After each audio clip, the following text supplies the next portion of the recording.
యువత మత్తుకు బానిస కాకుండా అవగాహన కల్పించడమే దండి మార్చ్ 2.0 సైకిల్ యాత్ర అని రేణిగుంట డీఎస్పీ శ్రీనివాసరావు అన్నారు.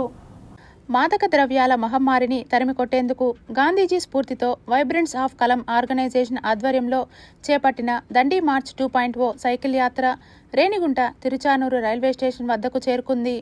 తిరుచానూరు రైల్వే స్టేషన్ వద్దకు చేరుకున్న యాత్రికులకు రేణిగుంట డీఎస్పీ శ్రీనివాసరావు, జయచంద్ర ఆధ్వర్యంలో ఆత్మీయ స్వాగతం లభించింది. ఈ సందర్భంగా డీఎస్పీ విద్యార్థులతో డ్రగ్స్ వ్యతిరేక ప్రతిజ్ఞ చేయించారు. అనంతరం పోలీసు అధికారులు కూడా యాత్రికులతో కలిసి సైకిల్ తొక్కుతూ ఉత్సాహాన్ని నింపారు. వైబ్రెంట్స్ ఆఫ్ కలం ఆర్గనైజేషన్ నాయకులు మాట్లాడుతూ దండి మార్చ్ 2.0 సైకిల్ యాత్ర గాంధీజీ స్ఫూర్తితో ప్రారంభమైందని, రాష్ట్ర వ్యాప్తంగా 13 ఉమ్మడి జిల్లాలు 100 నియోజకవర్గాలను కలుపుతూ ఈ యాత్ర కొనసాగుతుందని తెలిపారు. ఈ కార్యక్రమంలో గాజుల మాన్యం ఎస్ఐ నాగరాజు, పోలీస్ సిబ్బంది పాల్గొన్నారు.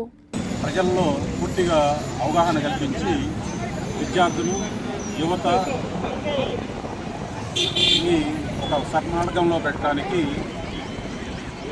కేటాయించిన అది ఉద్యమాన్ని వీళ్ళు తిరుపతి నుంచి బయలుదేరి విశాఖపట్నం వరకు 1000 కిలోమీటర్ల సైకిల్ పైన ప్రయాణం చేస్తున్నారు. దానికి మన రేణిగుంట తరఫున స్వాగతం చేస్తున్నారు. 17 రోజుల పాటు 13 జిల్లాల మీదుగా 1000 కిలోమీటర్లు పూర్తి చేసుకొని విశాఖ తీరంలో గీతం యూనివర్సిటీలో దీని ముగింపు కార్యక్రమంగా రూపొందించడం జరిగింది. ఈరోజు తిరుపతి నుంచి రేణిగుంట ఇక్కడికి రావడం జరిగింది. స్వాగతం పలికిన పెద్దలు డిఎస్పీ గారు, సిఐ గారు, ఎస్ఐ గారు, పోలీస్ డిపార్ట్మెంట్ అందరికీ మా వైబ్రెంట్స్ ఆఫ్ కలం ఆర్గనైజేషన్ తరఫు నుంచి హృదయపూర్వక ధన్యవాదాలు తెలియజేస్తున్నాం.